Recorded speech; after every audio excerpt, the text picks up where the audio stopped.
Good morning everyone, welcome back to my channel. আমি আবারও চলেছি নতুন একটি রেসিপি নিয়ে। আজকে করব হাওড়া রুইয়ের কালিয়া। তো এদিকে লবণ, হলুদ, লঙ্কা গুঁড়ো দিয়ে ভালো মতন মাছটা মেখে নিয়েছি। কড়াইতে দিয়ে দিয়েছি সর্ষের তেল। এখন মাছগুলো ভালো মতন লাল লাল করে ভেজে নিয়েছি। যেহেতু অনেকগুলো মাছ একবারে ভাজা যাবে না, আমি অল্প অল্প করে মাছগুলো ভেজে দেবো লাল লাল করে। কিছুটা উঠে নিয়েছি ভেজে নিয়ে, আবারও কিছুটা দিয়ে দিয়েছি। এখানে মাছের ডিমটা ভাজা হয়ে গেছে। এখন দিয়ে দিচ্ছি পেঁয়াজ কুচি, কাঁচা লঙ্কা, তেজপাতা, সর্ষের তেল। ভালো মতন পেঁয়াজটা এখন ভেজে নিয়েছি। পেঁয়াজটা এদিকে ভাজা হয়ে গেছে। আদা রসুন পেস্টটা দিয়ে দিয়েছি পরিমাণ মতন।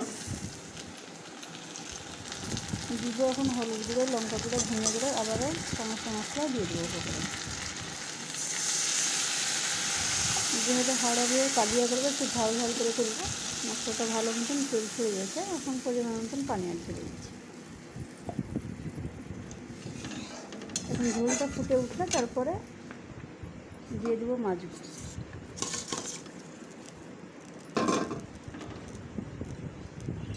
ভালো করে মাছটা নাড়াচাড়া করে নেবো। এখন ফুটে উঠলে গরম মশলা গুঁড়ো দিয়ে নামিয়ে নেবো। তো এখন চিরা কাঁচা লঙ্কা উপর থেকে দিয়ে দিচ্ছি, আর দিয়ে দিচ্ছি ভাজা জিরে, গরম মশলা একসঙ্গে গুঁড়ো। এখন মাছটা আমার হয়ে গেছে, নেড়ে চেড়ে এখন নামিয়ে দেবো। ভিডিওটা যদি কোনো অংশ ভালো লাগে অবশ্যই একটা লাইক, কমেন্ট, সাবস্ক্রাইব করতে ভুলবেন না।